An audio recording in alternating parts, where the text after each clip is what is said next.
fat controller sat in his office listening to the noise outside. The passengers were angry. The station master came in. "There's trouble in the shed, sir. Henry is sulking, there's no train, and the passengers are saying this is a bad railway." "Indeed," said the fat controller, "we cannot allow that." He found Gordon, James, and Henry looking very cross. "Come along, Henry, it's time your train was ready." "Henry's not going," said Gordon. "We won't shunt like common tank engines. That was Thomas's job. We are important tender engines. You fetch our coaches and we will pull them. Tender engines don't shunt." "Oh, indeed," said the fat controller. "We'll see about that. Engines on my railway do as they are told." And he hurried away to find Edward.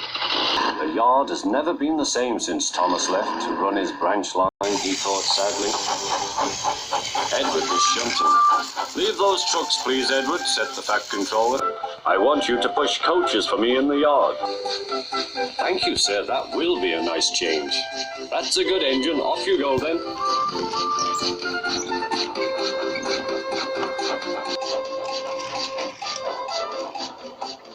So Edward found coaches for the 3 engines, and that day the trains ran as usual.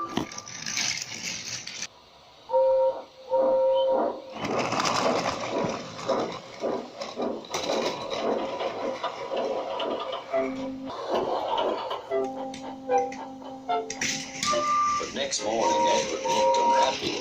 Gordon came clanking past, hissing rudely. "Bless me," said the fat controller, "what a noise." "They all hiss me, sir," answered Edward. "They say tender engines don't shunt, and last night they said I have black wheels. I haven't, have I, sir?" "No, Edward, you have nice blue ones, and I'm proud of you. Tender engines do shunt, but all the same, we do need another tank engine here." He went to a workshop and they showed him all sorts of engines.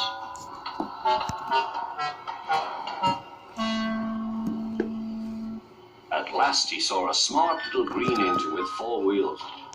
"That's the one," he thought. "If I choose you, will you work hard?" "Oh, sir, yes, sir." "That's a good engine. I'll call you Percy." "Yes, sir, thank you, sir," said Percy, and the fat controller brought him back to the yard. "Edward," he called, "here's Percy. Will you show him everything?" Percy soon learned what he had to do, and they had a happy afternoon.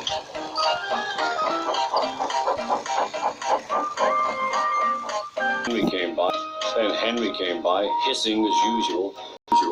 "Shee!" went Percy. Henry jumped and ran back to the shed. "How beautifully you wheeshed him," laughed Edward.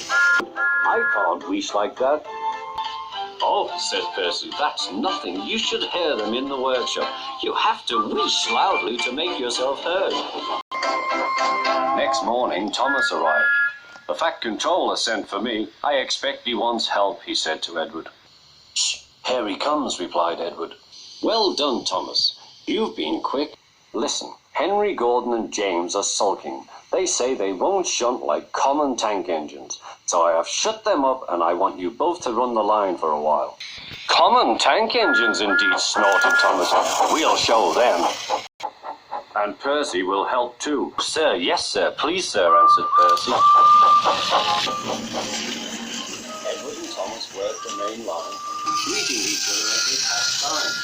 Percy puffed along the branch line.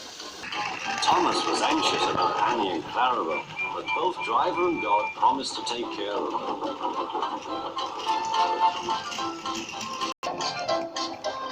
There were fewer trains, but the passengers didn't mind. They knew the 3 other engines were having a lesson. Gordon, James, and Henry were cold, lonely, and miserable. They wished now they hadn't been so silly.